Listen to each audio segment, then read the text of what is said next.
coordenador de regulação de contabilidade e provisões técnicas da SUSEP. É um prazer recebê-los aqui em mais um webinar.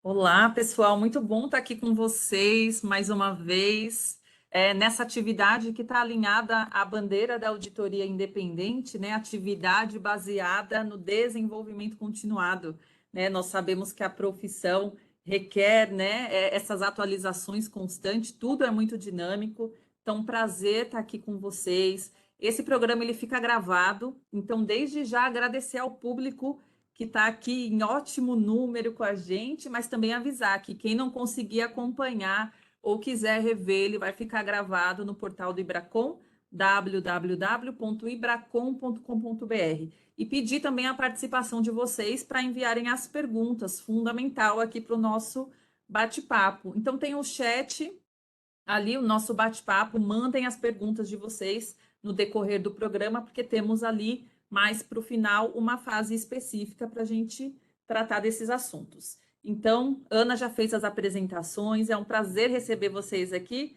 em mais essa iniciativa do Ibracon, Instituto de Auditoria Independente do Brasil.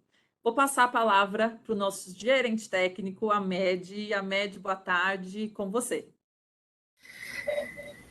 Muito boa tarde a todos e todas, é um prazer muito grande recebê-los, a todos os que estão nos assistindo também, nos ouvindo, é um prazer muito grande aqui estarmos discutindo temas tão relevantes, né? Sempre com a presença dos nossos membros, dos nossos coordenadores, dos grupos de trabalho, participação dos reguladores também. Então quero reforçar as palavras da Ana, agradecer a presença do Gabriel Caldas, coordenador de regulação, contabilidade, provisões técnicas da SUSEP, que vai apresentar, vai nos brindar aqui com uma apresentação sobre os aspectos do relatório do auditor independente, ou que o auditor independente deve levar em consideração para atendimento da 650, né, da circular 650 de 21, que trata do consolidado prudencial requerido pelas entidades reguladas à luz da SUSEP.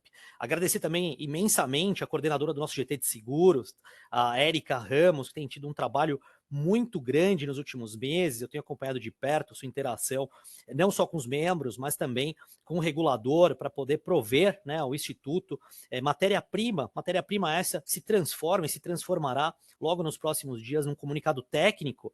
Esse tema, inclusive, já foi submetido à plenária do Conselho Federal de Contabilidade, já se transformou num CTO, que também tratará do tema nos próximos dias e trará aí as regras, né, que devem ser seguidas pelos auditores independentes. Agradecer também a Thaís Rossi, membro do grupo de trabalho de seguradoras, que tem feito também um trabalho muito grande, trabalho que não falta para esse grupo de trabalho, e mais uma vez agradecer a oportunidade, né, de termos aqui o Gabriel para esclarecer algumas questões que eventualmente existem ao menos de um mês do primeiro report, né, do relatório para a SUSEP. É sempre um momento de muito aprendizado, de muita riqueza para nós, para a nossa profissão. Então, sem mais delongas, quero passar a palavra para a Érica e para a Thaís nesse momento. Muito obrigado. Obrigada, Med. Boa tarde a todos. Queria aqui agradecer também a oportunidade. A Med, a gente já está aqui a segunda vez no ano juntos em um webinar. A gente vai bater todos os recordes. A gente ainda está em março. É isso que eu ia falar. A Érica, ela tem presença aqui permanente, né, nos assuntos, nas discussões, e tem sido sempre de grande riqueza para todos nós. Legal, obrigada. Bom, a gente está aqui hoje para falar do prudencial, mas antes da gente entrar no assunto do nosso bate-papo de hoje, eu queria deixar dois recadinhos, aproveitar a nossa audiência hoje, que está bastante grande. O primeiro é para lembrar ou comunicar aqueles que ainda não sabem, o Ibracon começou uma série de Ibracast, né, para falar um pouquinho de assuntos técnicos, assuntos específicos, e o Ibracast, episódio 2, a gente fala um pouquinho das atividades do GT, né? Do GT Seguradora. Para os mais antigos, GT2, para os mais novinhos, GT Seguradora, né? E lá no episódio 2, a gente conta um pouquinho qual é o propósito do GT2, né? A gente se encontra periodicamente, reuniões periódicas, com o intuito de contribuir para o mercado que a gente atua, né? E ter uma linha de comunicação com os reguladores, com a SUSEP, com a ANS, e lá a gente trata muito de normas de cunho contábil, né, obviamente, e também aquelas que têm um impacto direto nos trabalhos de auditoria. Então, o propósito, né, do GT é poder contribuir para o amadurecimento da profissão e no mercado que a gente atua. Então, quem tiver interesse, é só lá no Spotify e procurar o episódio 2, lá a gente fala um pouquinho das atividades do GT2. O segundo recadinho que eu queria deixar aqui em relação a uma circular que o IBRACON emitiu em fevereiro deste ano, a circular 2 de 2023, a gente fala um pouquinho ali de quais seriam os eventuais impactos que pode-se ter, né, quando a gente está falando de uma empresa em recuperação judicial. E essa circular, ela traz segmentos, né? O que poderia ser os principais ou eventuais impactos numa seguradora ou num trabalho de auditoria, quando a gente se depara com uma empresa, né, onde a seguradora tem uma contraparte que entra em recuperação judicial. Então, acho que é uma leitura bastante importante e que pode agregar bastante aí nos trabalhos de auditoria. Recomendo a leitura, está lá no site do IBRACON, Circular 2 de 2023. Bom, agora eu volto aqui para falar da nossa agenda de hoje, né? A gente vai falar do prudencial, né, que é algo novo para o nosso mercado, né? A gente já tem a figura do prudencial em outros mercados, como o setor de bancos, né, o setor bancário, mas aqui no mercado de seguros é a primeira vez que a gente se depara com a questão do prudencial, então a gente achou super importante fazer este bate-papo com o mercado, né, um webinar aberto, não só para os auditores, e eu não podia deixar aqui de agradecer a presença do Gabriel, que aceitou o convite gentilmente para estar aqui com a gente. Acho que é super importante poder ter a oportunidade de ouvir, né, na visão do regulador, aqui representado pelo Gabriel, este novo requerimento, né? Então, a gente trabalhou aqui na agenda de hoje em 2 sessões. A primeira sessão, Thaís e eu, a gente vai percorrer pelo conteúdo do comunicado técnico. Então, o IBRACON, como o Hamed comentou, nos próximos dias vai emitir um comunicado técnico para orientar os auditores no atendimento deste novo requerimento. A segunda parte do nosso bate-papo, o Gabriel vai falar um pouquinho dos requerimentos da 650, e por último a gente deixou um espaço para dúvidas e perguntas. É bem possível que a gente tenha bastante dúvidas. Eu me lembro quando a gente se deparou a primeira vez com o LAT, parecia um bicho de 7 cabeças, né? E hoje é uma coisa mais natural para a gente, mais corriqueira, né? Então, eu imagino que o prudencial, guardado as devidas proporções, a gente talvez esteja com a mesma sensação. Obviamente que para esse público aqui tem um conhecimento de consolidação, mas como o prudencial ele tem algumas particularidades, então eu acho que as dúvidas elas podem existir e elas são pertinentes, dado que a gente vai atender esse requerimento pela primeira vez. Eu queria aqui fazer um pedido, quando a gente estiver na parte de dúvidas, um pedido nosso para vocês.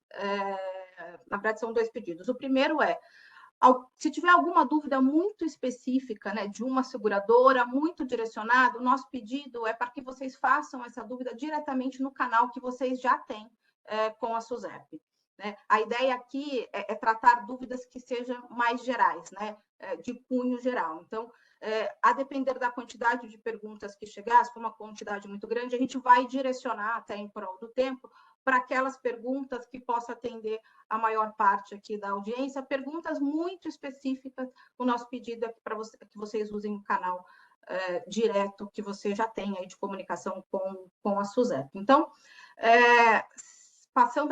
começando de fato agora com a nossa agenda, eu vou passar para a Thaís, que a gente vai falar um pouquinho do conteúdo do comunicado técnico. Obrigada, Érica. É um prazer estar aqui com todos nessa tarde aqui, falando um pouquinho, discorrendo um pouquinho sobre esse comunicado técnico, tá? O comunicado técnico, ele ainda está em processo final de emissão, ele não foi emitido, tá? E o objetivo aqui do comunicado técnico é na orientação aí dos auditores acerca dos trabalhos e também na emissão do relatório sobre esse novo consolidado prudencial aí, que ele passou a ser requerido agora pela circular 650, tá? No artigo 12 ali da circular, ela pega e solicita que o relatório consolidado ela seja objeto de asseguração razoável pelo auditor independente, tá? Se você visualizar o que está sendo solicitado pela SUSEP, o conteúdo do relatório consolidado prudencial, ele é composto substancialmente por informações financeiras históricas ali, que representa a estrutura do relatório financeiro ali, que é adotado pela administração.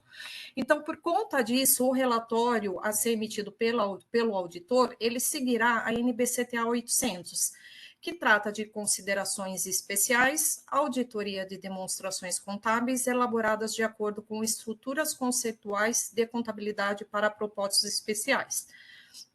Porque esse relatório nada mais é do que um propósito especial ali que está sendo solicitado, tá? O relatório consolidado prudencial aí, ele tem a finalidade específica ali de fazer atendimento às solicitações da SUSEP, os requerimentos da SUSEP. Então, tem que tomar um pouquinho de cuidado e não confundir ele com as demonstrações contábeis para fins gerais, porque ela já segue normativos específicos, tá? Então, na emissão ali do relatório, os auditores têm que tomar cuidado e seguir tudo que é requerido ali pela NBCTA 800, uma vez que a consolidação ou a combinação das empresas ali que está de acordo com a circular 650 e ela é fundamentada por conceitos específicos, tanto de consolidação ou combinação, conforme requerido pela SUSEP, conforme estabelecido pela SUSEP. E o relatório ele é composto por um conjunto de quadros e informações que também foram requeridos pela SUSEP. E esse conjunto todo, ele não necessariamente está de acordo com o que é estabelecido em legislação societária e pelas normas contábeis adotadas no Brasil para outros tipos de consolidação. Então, por isso que nós, auditores, temos que tomar bastante cuidado e seguir todos os requisitos estabelecidos ali pela NBCTA 800. Érica, você quer seguir?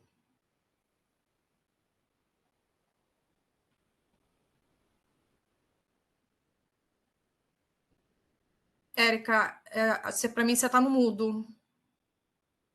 Oi, desculpa. Ana, acho que é o próximo slide. Mais um. Acho que a Thaís já cobriu esse. Bom, a gente, como a gente já falou, né, o comunicado técnico ele vai ser emitido nos próximos dias e a ideia aqui deste bate-papo é antecipar conteúdos que vão estar lá no comunicado técnico. Acho que eu comentei no início, né, que a gente tem agora o nosso prudencial, né, o prudencial para o mercado regulado pela SUSEP. O Bacen já tem algo parecido. E o nosso, né, o comunicado técnico que está sendo emitido para cobrir o requerido pela 650 está muito em linha com o comunicado técnico também que o Ibracon está trabalhando aí para o prudencial do Banco Central. Então, acho que os dois estão em vias de serem emitidos. O que a gente traz aqui de highlights, né, para os auditores, né? Aí aqui o comunicado ele é mais direcionado para os auditores, né? Então a gente traz alguns highlights aqui. O primeiro deles, que a Thaís já comentou, já cobriu, é que a gente vai se basear na NBC 800, NBCTA 800, que é uma auditoria, né, de propósitos específicos e não se confunde com aquela auditoria das demonstrações contábeis de propósitos gerais. O segundo item aqui para destaque é de que a gente está falando de um exame de natureza diferente, adicional, né, e, portanto, tem-se a necessidade de uma carta de contratação, né, ou um aditivo contratual ao contrato principal da auditoria, porque, de fato, é um entregável específico, né, um escopo determinado. Um outro item também, para que os auditores estejam atentos, é a questão da carta de representação, né? Então, assim como outros trabalhos são requeridos, neste aqui também a carta de representação obtida junto à administração, ela é obrigatória e ela deve seguir a NBC TA 580, que rege requerimentos de carta de representação. Então, esses são os conteúdos mais genéricos, quando a gente olha do aspecto do que o auditor deve cobrir. O escopo do trabalho deve estar muito guiado pela 800, e a gente vai agora para a segunda parte aqui, que é o relatório. Então, até com o objetivo de ter uma uniformidade, né, maior, a gente, assim como já fizemos em outros comunicados técnicos, esse comunicado técnico também vai ter um modelo de relatório. É importante citar aqui que esse comunicado que esse comunicado técnico ele foi submetido de uma forma prévia para a SUSEP, está passando pelo CFC e nos próximos dias será aqui divulgado no site do IBRACON. E aí, quando a gente fala de relatório, a gente também trouxe aqui 4 itens de destaque que estará no comunicado técnico, né? O primeiro deles é um parágrafo de ênfase para chamar a atenção do leitor que este conjunto, né, um conjunto específico de informações, né, contábeis, chamado de relatório consolidado prudencial, preparados de acordo com regras específicas da 650, até porque quando a gente fala de consolidação, né, para fins gerais, a gente se vale no CPC 18, e aqui os critérios de consolidação seguem estritamente a 650, que diferem um pouco dos conceitos de consolidação do CPC 18. Então, aqui a gente tem que chamar a atenção para o nosso relatório, que são critérios específicos de consolidação e propósito específico. Então, terá um parágrafo que a gente chama tecnicamente de parágrafo de ênfase, remetendo a uma nota explicativa, que a gente está chamando aqui de nota de preparação, onde isso estará lá dito no relatório consolidado prudencial. Um outro parágrafo também que a gente incluiu no modelo de relatório é um parágrafo indicando que existe, né, uma demonstração contábil para fins gerais, aquela demonstração que a gente está acostumado, que já foi auditada e que já foi emitida, para que não haja né, uma possível confusão aqui. Então, a gente ressalta isso também nesse modelo de relatório. A inclusão do parágrafo um parágrafo específico, caso o saldo comparativo tenha sido auditado por outro auditor, muito parecido com o que a gente já faz com os relatórios que a gente emite de acordo com a NBC 700, né, que são as demonstrações contábeis de propósito geral. Então, a gente inclui também isso, porque pode ser que você tenha auditores diferentes, e a gente está falando aqui de períodos comparativos. E, por fim, a gente ressalta aqui, como eu já indiquei, que haverá um modelo de relatório para que os auditores possam se basear na hora de emitir este relatório prudencial. Então, eu acho que isso aqui era o que a gente tinha para dividir e antecipar um pouquinho para vocês do conteúdo que estará no comunicado técnico do IBRACON, que, de alguma maneira, o objetivo é guiar, né, para que a gente tenha uma uniformidade tanto em relatório quanto em linha mestra em termos de procedimentos a serem aplicados pelos auditores neste novo requerimento. Bom, Amédia, acho que em termos de CT, a gente cobriu aqui o que a gente esperava dividir aqui com a nossa audiência. Legal, muito obrigado, Érica. Realmente é um trabalho excepcional que você tem feito, eu sempre reforço isso. O due process, né, de emissão de um comunicado, ele parte justamente desse olhar atento, né, dos membros dos grupos de trabalho, das indústrias, né, que a gente tem as divisões dos nossos grupos. Com seguradoras não é diferente, né, sempre trazendo aí esclarecimentos, né, por meio desses comunicados, dividindo com o Conselho Federal de Contabilidade, né, para fins de emissão de CTOs, e dessa forma trazendo aí uma uniformidade, né, de práticas, né, principalmente em relação à aplicação das normas de auditoria. Então, esse é um trabalho bastante relevante, importante, que muitas das vezes, foi até bom você comentar do IBRACast, né, onde você detalha bem as ações que foram feitas, né, ao longo de 2022, começaram em 22, não é? E culminaram aí com esse resultado. Então, eu vou, mais uma vez, agradecer aqui ao Gabriel, passar a palavra para ele. Como eu disse, é sempre uma boa oportunidade de ouvir do regulador, né, as necessidades, né, do ponto de vista de trazer maior transparência para essa indústria. A gente sempre pensa por esse lado, e eu tenho certeza que é nesse sentido que a indústria também vai caminhar. Então, Gabriel, muito obrigado. Passo a palavra para você, para os seus comentários aí sobre a circular. Muito obrigado. Média, obrigado. Poderia compartilhar aí, por favor? Eu fiz uma pequena apresentação só para a gente guiar aqui a... Ah, legal. Pode deixar na capa ali, a gente começar. E pessoal, boa tarde. Me apresentando aqui, eu sou o Gabriel Caldas, para quem não conhece. Hoje eu atuo como coordenador da área de regulação de contabilidade e provisões técnicas e assuntos atuariais, entre outros temas, dentro da coordenação geral de regulação prudencial da SUSEP, tá? E hoje eu vim aqui passar alguns uns tópicos, separei alguns tópicos bem da circular 650 para falar do relatório consolidado prudencial. Pode passar aí, Remédio, por favor. Separei alguns tópicos aqui, principalmente de algumas dúvidas e alguns questionamentos que a gente vem solucionando, respondendo ao longo desse mais de 1 ano e meio que a norma já foi editada, publicada, e agora, como já foi falado, falta menos que um mês para o primeiro reporte, então todo mundo aí alvoroçado aí com algumas questões finais, né? Bem, em primeiro lugar, o reporte saiu em 2021, né, e naquele momento a gente isentou aquela publicação do consolidado em IFRS para o ano base 2021. Então, o ano base 2021 não houve nenhum reporte nem de consolidado, nem de grupo, nem de nada. Né? A gente jogou só para 2022. Então, a gente teve esse, vamos dizer, esse apagão aí para 2021, e já considerando que 2022, eu vou falar um pouco aí da informação comparativa, já teria um tempo suficiente para que os ponteiros fossem alinhados e que viesse um reporte com vários questionamentos a solucionados.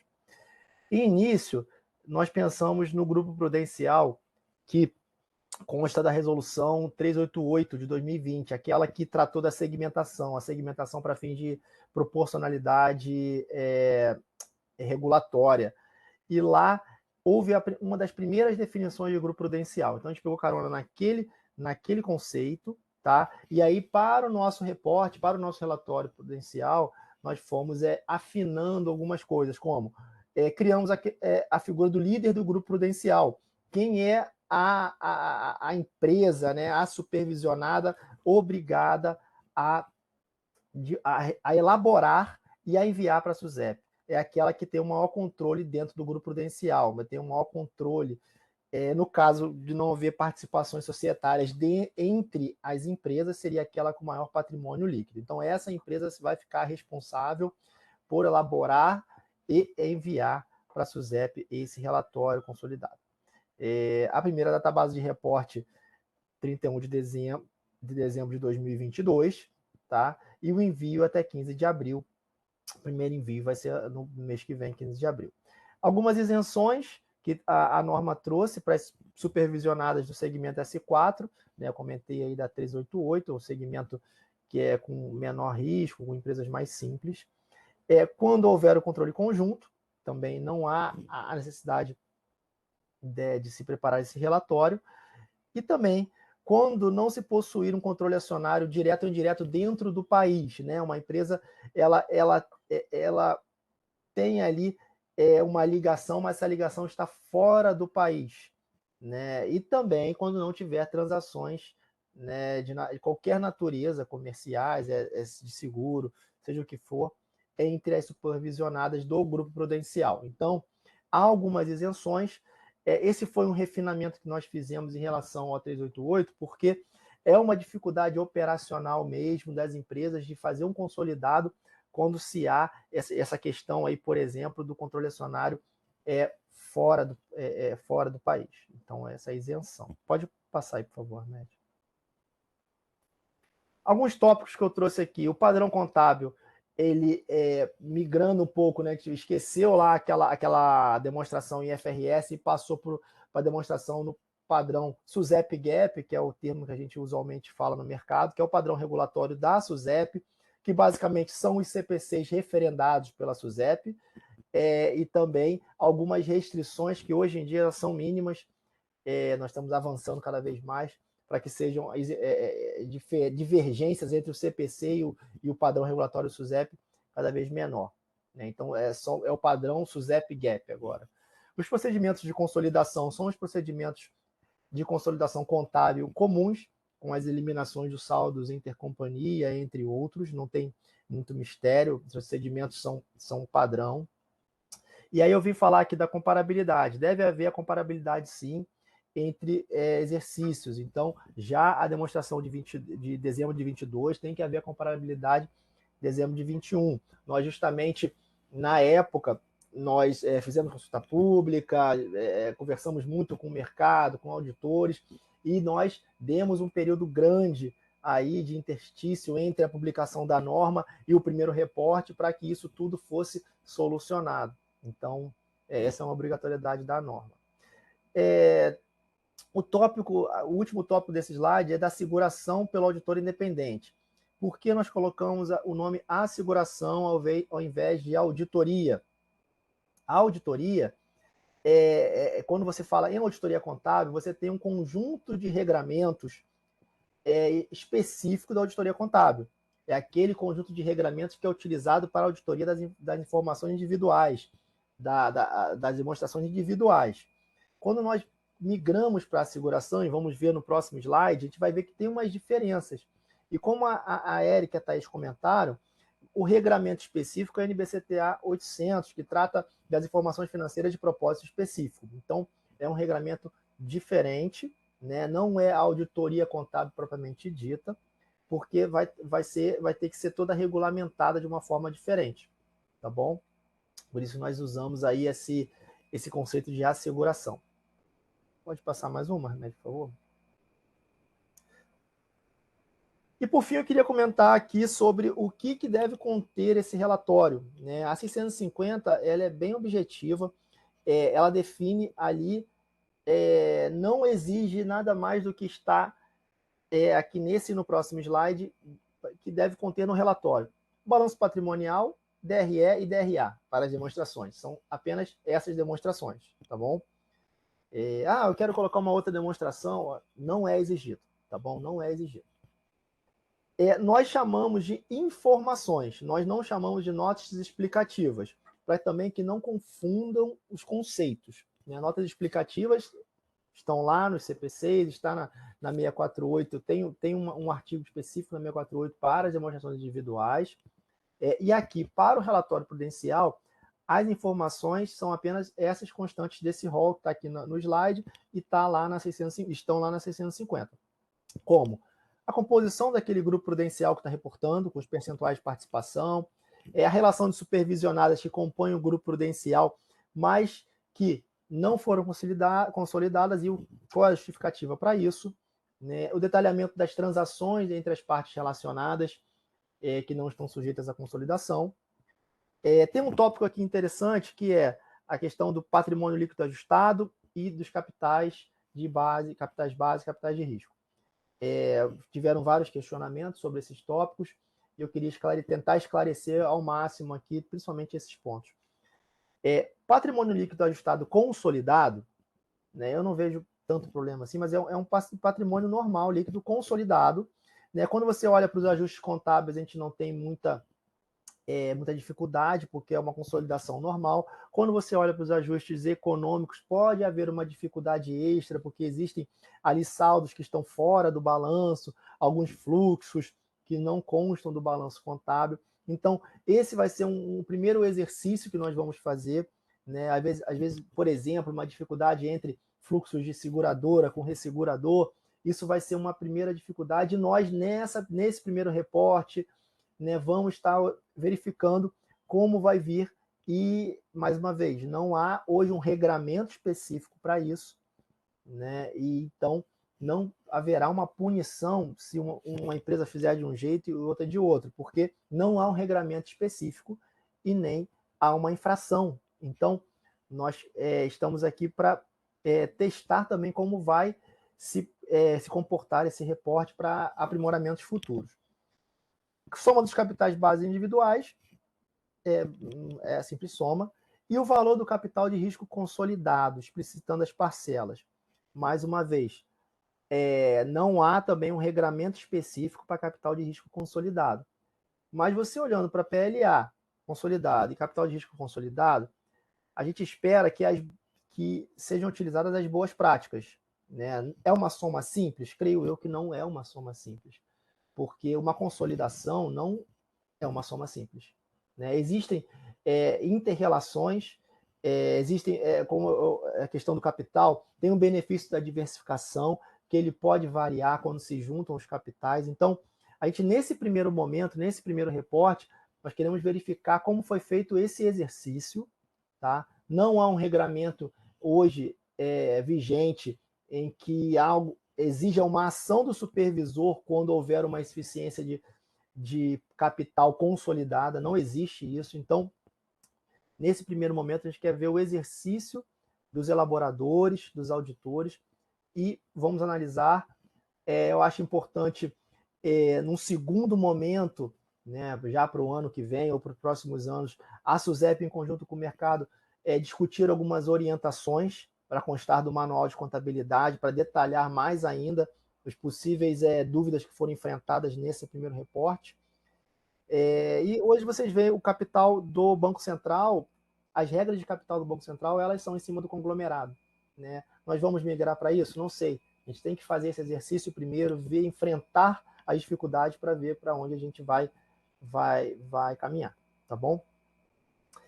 Sobre, já passando, eventuais suficiências de ativos oferecidos em cobertura de provisões técnicas do grupo prudencial, então vai ter que somar ali a necessidade de cobertura de provisões técnicas e os ativos oferecidos em garantia, e verificar se nesse conjunto houve uma insuficiência. E como já há para o individual, né, não tem muito mistério, pode passar, Renato, por favor. Bem, segundo bloco de informações aí, nada mais dos ativos financeiros, é um detalhamento dos ativos financeiros consolidados, tá? Tanto os títulos e valores mobiliários e também os prêmios a receber. Esse detalhamento já é exigido para as informações individuais, aí a gente vai passar a cobrar das informações consolidadas. E por último,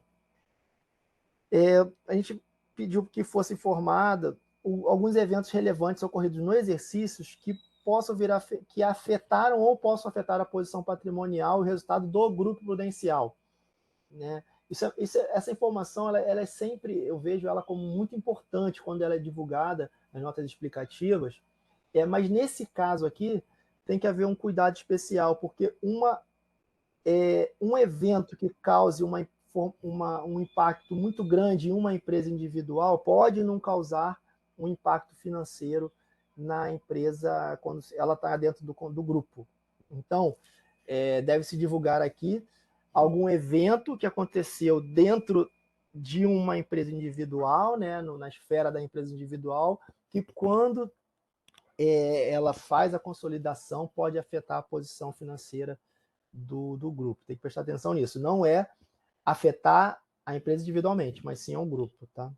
E por último, demonstrar os efeitos dos eventos que ocasionaram a diferença entre os montantes de patrimônio líquido e resultado por ocasião da consolidação. Então, isso também é uma prática normal do relatório consolidado. Bem, chegamos ao fim dessa minha apresentação. Pode passar aí, Remédio. Queria agradecer a todos. E eu vi que tem várias dúvidas aí, né, que foram vindo. Eu nem olhei aqui nenhuma, mas estou à disposição para tentar solucionar. Legal, muito obrigado, Gabriel. Muito esclarecedor, muito didático. Acho que passou aí por conceitos importantes, né? Sobretudo os conceitos, né? Que muitas vezes geram uma certa confusão, né? Então, acho que você trouxe aqui alguns esclarecimentos muito importantes. Como você disse, a gente recebeu algumas perguntas, não é? Eu vou desde já, né? Fazer aqui para vocês. Então, a primeira delas aqui foi a seguinte: essas informações todas, elas de repente vão requerer um parecer do comitê de auditoria, né? Eu acho que a gente tem que pensar no que está na circular 650, tá? No que ela exige. Ela vai nortear os requisitos. Se não é obrigado a apresentar nela, como não é obrigatório, tá? Não vamos, pessoal. Então, tudo que vocês pensarem aí que não está contido na 650, a 650 ela remete para as normas contábeis, o padrão contábil da 648. E mais nada. E para os conceitos lá da 388, quando fala de grupo prudencial. Então, vamos. Se tudo que vocês forem perguntar que não está na 650, então não é exigido, tá bom? Legal, excelente. Tem mais uma pergunta aqui que diz o seguinte: como a apresentação do demonstração prudencial requer que os saldos sejam comparativos, os valores correspondentes deverão ser auditados nesse primeiro exercício, ou o auditor poderá incluir um parágrafo de outros assuntos indicando que os saldos correspondentes não foram auditados? E aí, posso passar para a Érica, para a Thaís, de repente? Eu posso responder aqui, e aí depois o Gabriel confirma aqui. Bom, pelas nossas discussões e até pelo que está indicado na 650, a informação comparativa é requerida e, portanto, a auditoria, né, ou a verificação da informação comparativa também é requerida.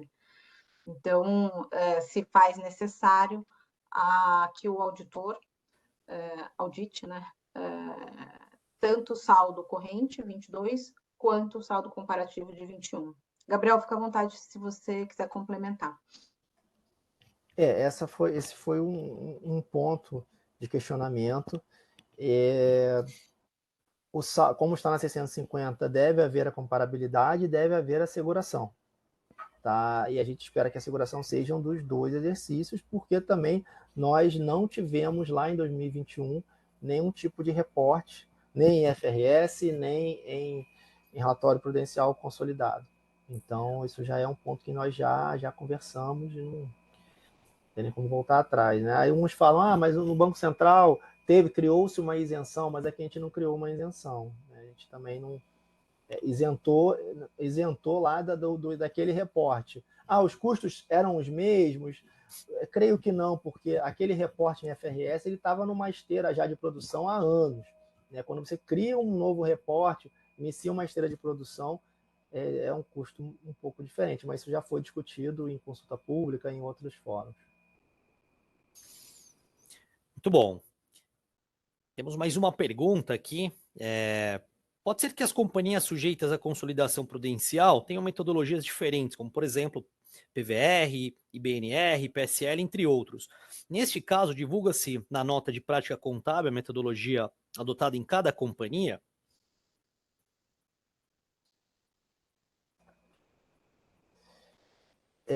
Não tem uma nota de prática contábil, né? Mais uma vez, tem ali, naquele rol de notas não tem uma nota de prática contábil. Vamos lá, pessoal, o que é exigido está na 650, tá bom? A gente espera que as práticas contábeis elas sejam contínuas, né, tenham uma consistência, como toda demonstração, mas não tem uma nota específica de prática contábil. Queria só complementar um pouquinho a resposta do Gabriel, mas acho que uma nota que é importante que tenha, além do que está ali na 650, é a base de preparação. Porque como é um conjunto, né, específico, então a base de preparação é importante que contenha naquelas informações para que a gente possa puxar essa informação para o nosso relatório, né? Porque o relatório tem que remeter à nota de base de preparação. Então, a base de preparação é importante que faça parte lá daquela lista de informações, né? Isso pode ser anotado, a gente conversa durante o ano, pode gerar uma orientação nesse sentido para adicionar algo que é importante, que ficou faltando na 650. Não necessariamente precisa mudar a 650 para isso, mas a gente pode incluir nas orientações. Um item de melhoria, né? Importante. Sem dúvida. O Gabriel falou de orientação e eu lembrei, acho que de uma coisa importante. O manual de contabilidade, que foi atualizado agora em fevereiro 23, ele traz um capítulo específico de prudencial, né?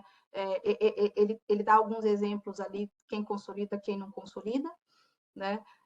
Acho que é uma primeira citação do prudencial, acho que é importante também falar aqui para quem não eventualmente não percebeu ainda, acho que é informação importante. Eu só queria ressaltar que a base de preparação acho que é importante, porque é ali que a gente vai fazer o link para o relatório do auditor. Um bom destaque, Érica, importante.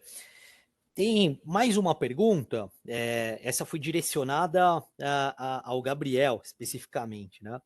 Diz assim, no caso da demonstração em comparação, ano base anterior, se à época o auditor da seguradora era outro, como fazer? Até porque, ao se desvincular da supervisionada na troca de auditores, pelas normas da SUSEP, ele estaria impedido de emitir opinião presente sobre a base 21.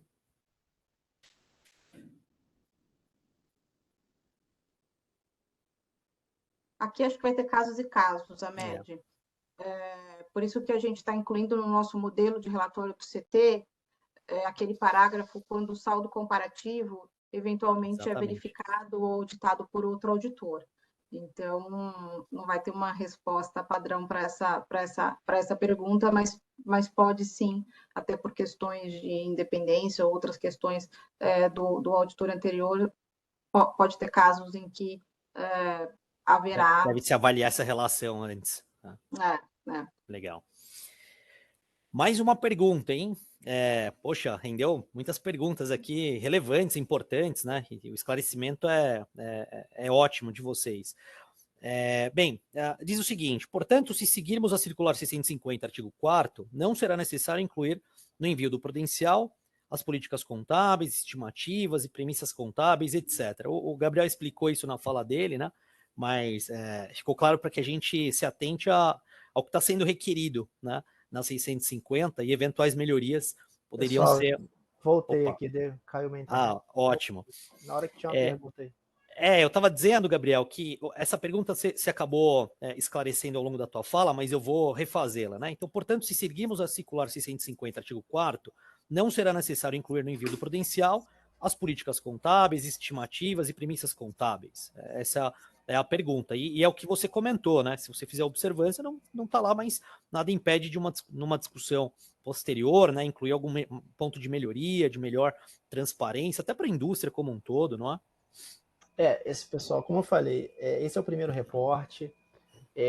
Nós tentamos ali ao máximo, enxugar o máximo de informações para reduzir ao máximo de custo possível no limite do que a gente precisa para fazer a nossa supervisão. É um reporte interno para o supervisor, tá? Não é um reporte que vai ser divulgado. Com o passar desse ano, das análises que nós vamos fazer, se entendermos por bem, realmente faltou uma informação aqui importante, se isso for polêmico, né, a gente tenta regular com partido circular, mas não é assim nossa intenção no momento, podendo haver uma orientação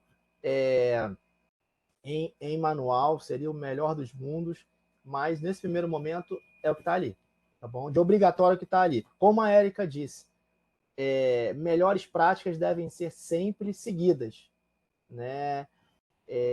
Se quiser enviar algo adicional, eu acho bem interessante enviar. Já tem algo pronto aqui, não vai fazer diferença no custo e é algo que eu considero como importante. O supervisor vai ver, vai analisar e falar, poxa, isso é bem legal mesmo, né? E parece que as empresas têm isso pronto, não tem impacto em custos, então vamos exigir isso no próximo reporte. Então, acho bem interessante. É um test drive, né? Não é um test drive assim bagunçado, é algo organizado, mas serve como teste, sim, esse primeiro reporte. Eu acho que vai ser bem interessante. Excelente. Mais uma pergunta. Precisamos apresentar os saldos em 4 colunas, seguradora líder e consolidado prudencial?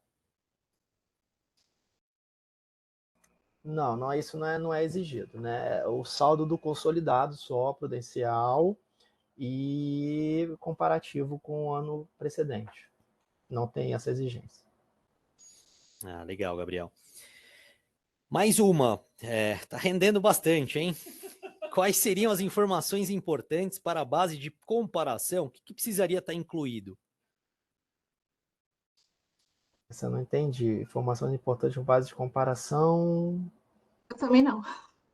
Será que aí não seria quando o pessoal está questionando quando você tem práticas diferentes? Eu acho que Por sim. exemplo, do IBNR. Pode, se você me permitir, Gabriel, se a gente está falando de, eventualmente, né, uma seguradora e uma resseguradora, né, que tenha, eventualmente, uma metodologia de BNR diferente.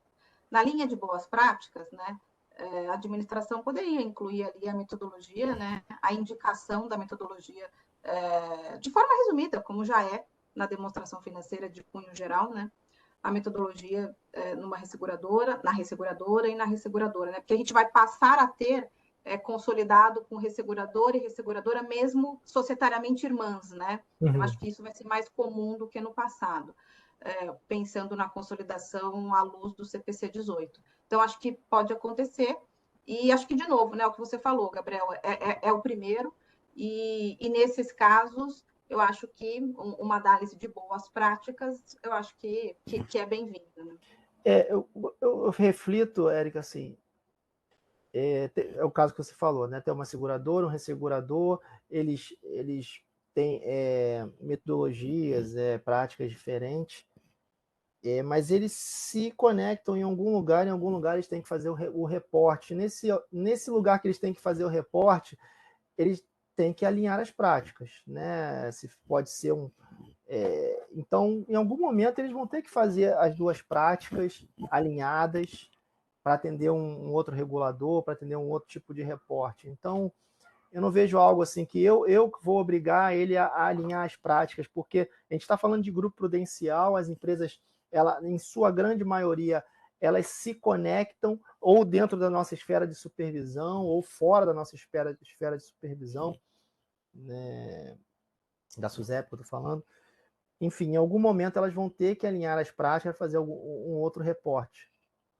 Seja se ela é ligada a um banco, a um outro investidor, CVM. Então,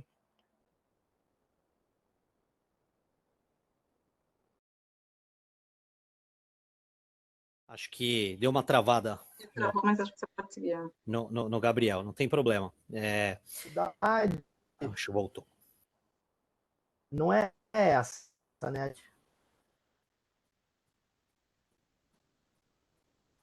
Estamos tendo uma pequena interrupção. Gabriel, você nos escuta? Escuto. Ah, legal. Agora voltou. A gente só perdeu os últimos 5 segundos. É que o que eu estava dizendo é isso. Então, em algum momento, esse grupo ele vai ter que fazer um reporte, né, em sua grande maioria, com práticas contábeis alinhadas, mesmo que elas sejam distintas no individual de reporte à SUSEP.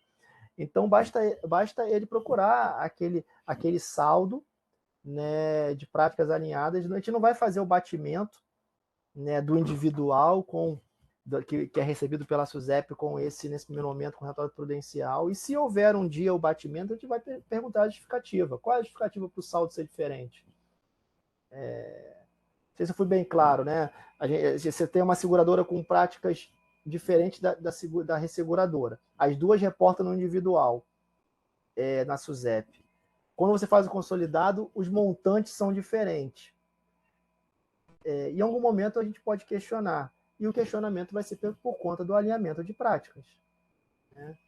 Então, eu não vejo muito problema quanto a isso. Muito bom. Temos aqui mais uma última pergunta, antes de caminharmos aqui para o encerramento, dentro do horário previsto. O Gabriel já comentou, mas acho que é importante reforçar.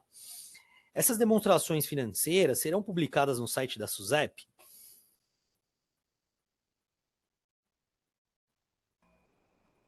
Não. Não nesse primeiro momento. As outras eram publicadas porque eram em IFRS. Esse é um relatório para o supervisor. Tá? Eu acho que não tem como, não é um momento da gente pensar nisso agora. Tá? Teve uma dúvida aqui que, falando sobre aquele item J, de outros eventos relevantes Acabou de chegar. no exercício. Mais uma vez, a definição de relevância é uma definição subjetiva, que a própria companhia ela deve ter o seu entendimento e deve conversar com o auditor o que é um evento que pode ter um impacto relevante na posição patrimonial, mas, mais uma vez, um evento relevante numa individual, ele pode não ser relevante para o grupo. Né? E aí, o que causa, afeta uma posição patrimonial, isso já é prática de auditoria e de contabilidade. Né? O que pode, assim, de maneira bem simplória, pode transformar um lucro em um prejuízo. Né? Alguma ação judicial que possa vir a ser impetrada ali, que pode transformar nos períodos futuros aquilo em aquele lucro em prejuízo. Então, não é nenhuma novidade isso, tá? Tem mais alguma aí, Ahmed? quiser, eu estou à disposição, tá? Olha, por aqui não mais. A gente cumprindo aqui o nosso horário, mas quero mais uma vez agradecer o Gabriel, a Érica, a Thaís, que gentilmente encontraram espaço em suas agendas. Eu sei que é super apertada a agenda de vocês, mas para nós aqui é muito importante ouvi-los, a experiência de vocês é muito importante para nós. Quero deixar esses 5 minutinhos finais para, de repente, alguma consideração final que vocês queiram fazer, enfim, para a gente fazer o desfecho aqui do nosso webinar. Mas, mais uma vez, agradeço muito essa oportunidade. Eu queria fazer uma colocação que todos aqui que são elaboradores, nós estamos à disposição, a SUSEP está sempre à disposição para solucionar as questões, tá? Por meio do processo normal, que tem um peticionamento eletrônico no SEI, nosso sistema administrativo, mas eu oriento que conversem com o auditor, conversem primeiro com o auditor, né? Não que o auditor vai solucionar todos os casos, né? Aí depois de não solucionou com o auditor, aí venham conversar com a gente, com a SUSEP, para ter esse filtro, né? Porque é uma cooperação, na verdade, né? Então a gente vai filtrando aí, o auditor, como está em várias companhias, ele pode também ter visto casos semelhantes em outras companhias e já resolveu o ponto.